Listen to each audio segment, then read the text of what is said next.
ekarpen asko zentzu batean, Gasteizen osatu zen talde batek, garai haietan, euskeraz bakarrik abesten zuen talde batek, olako inguru ardeldun batean, ez badaka bere puntu berezia eta polita. Euskal kulturari baitaren ikuste aukera eman geniola beste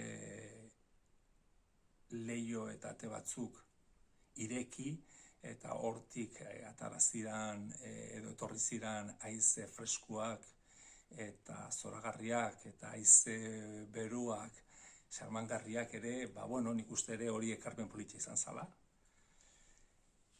Eta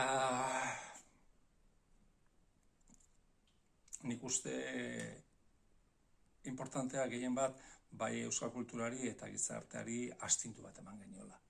Eta nik hori azpimarratuko nuke, nola Gasteizen elkartutako bost pertsonak kapazitatea izan zuten Euskal Herri osoari olako astindu gogor eta zoro bat ematen, ez?